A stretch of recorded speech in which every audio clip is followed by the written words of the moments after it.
Hey everyone, it's Angela Allen. Welcome back to the Handmade Homestead.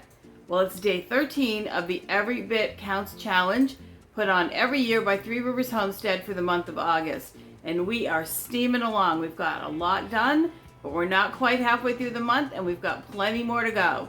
And I'm thinking today that pile of odds and ends is something that we should deal with. They've been hanging out in my refrigerator for a couple of days. It's a mixture of vegetables, that with some more of what we have in the garden, and we should be able to come up with something really good for our pantry. So let's go.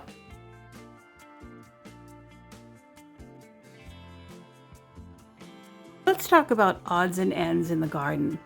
Sometimes it's just in the refrigerator, but these are all things that have come out of the garden in the past several days that I have yet to do anything with. We have a zucchini, a whole bunch of green beans, you know me and the green beans, a cucumber that obviously got forgotten, a couple little cukes. This is an Armenian cucumber. These three things are eggplants. This is an Armenian cucumber as well. I don't know if you've ever seen these, but these are Turkish eggplants. The little orange ones. Aren't they cute? They look like little pumpkins. That's as big as they get. That's not small. That's as big as they get. They're fun to work with. So I have all of this stuff I need to do something with to go to waste. I could throw it in meals, and that's what I'll do with some of it, but some of it I just don't know what to do with. So what I'm going to do, we've eaten a lot of cucumbers lately, and this one is pretty tough, and you know that is a homemade pickles cucumber. They shouldn't be a whole lot bigger than this. So what I'm going to do with these is the cucumbers I'm going to put in the dehydrator, process from the dehydrator. This one, I'm going to take this eggplant along with some of this zucchini and some black olives I have in the refrigerator, and I'm going to make kind of a little mock caponata for those so that we can spread it on crackers. I have some cream cheese that would go really good with some homemade sourdough crackers. For snacks, my husband would really love that. I also have plenty of tomatoes over there on the left, because you know me and the tomato bucket. Let me grab them. That I can add to any kind of a spread or relish. So I would be able to use those up. Now those won't go in the pantry, but it does mean the food won't go to waste. The dehydrated cucumbers and Armenian cucumbers, those will make really wonderful tzatziki sauce over the winter with a little homemade yogurt, some salt and pepper, a little bit of lemon juice. It will be delicious. The dehydrated ones work best. I dehydrate them, powder them, and mix them in with some fresh cucumber, and it just makes a really flavorful dip. So that's what will happen to those. That will be one of my projects for today. The beans, I'm going to dehydrate those as well. I have tons of green beans on my freezer shelves, and I make our dog food. We have 2 dogs.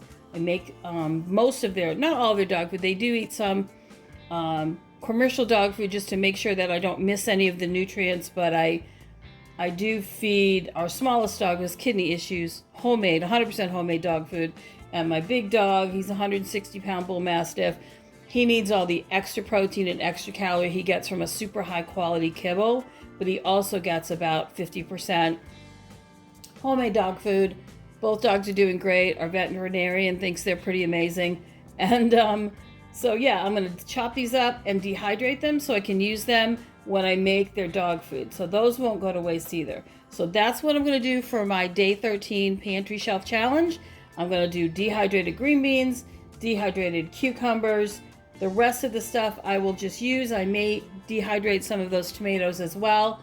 Those are nice to have on hand. I can oil pack some of them for short-term use after they dehydrated to use as sun-dried tomatoes. The rest of them will store in a jar until I'm ready to use them. So nothing goes to waste. That's what we strive for here.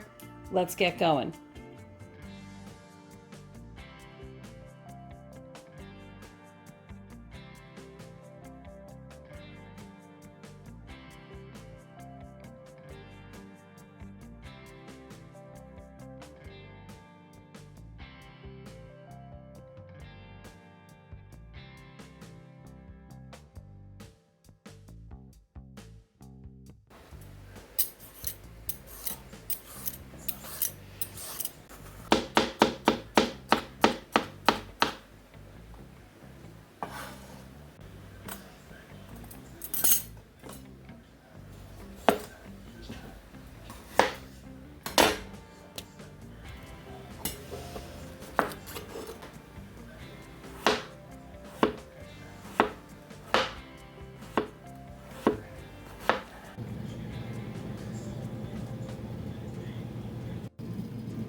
For today, I'm going to share what I'm preserving, but I'm also going to share an idea that you might find really helpful. I know you can see all these bags behind me, and that's what we're going to talk about today. Anyone who's seen my videos has seen me do this before. These are 1-cup silicone muffin tins, really, but because they hold 1 cup, it's the perfect size for a single serving of whatever I put in them. A couple of days ago, I made chicken vegetable soup, and I purposefully made extra just for this purpose. So I've put the soup in the cups, I've frozen them solid, and I'm just gonna pop them out. These will easily go into a coffee mug to be heated up in the microwave for a quick meal or a quick snack if somebody's hungry. I do this with baked beans, with chili, leftover beef stew or chicken stew, leftover vegetables. You can even do it with leftover grains like rice or quinoa or other grains that do well in the freezer. So once I have them all popped out, I package them up in 4-cup measurements. So that's enough for 2 people, for a side for a dinner if it's green beans or spinach or other greens, or for a nice big hearty mug of soup. And I stash these kind of things all together in one section of the freezer so my family knows just where they are if they're looking for something to eat, for a snack, or to supplement a meal without having to ask me or paw through my whole freezer trying to find them. The other thing is it practically eliminates waste in my household, and it means if I make an extra big batch of something that we don't have to eat it for a long period of time. I'm able to freeze those leftovers and use them again for another meal, another day, without people getting tired of the same food a couple of days in a row. So these are just some of the items that are in my freezer right now. The Handmade Homestead can be found on TikTok, YouTube, and Instagram, and we look forward to seeing you there. Remember to like and subscribe. It helps so much, and we appreciate your time.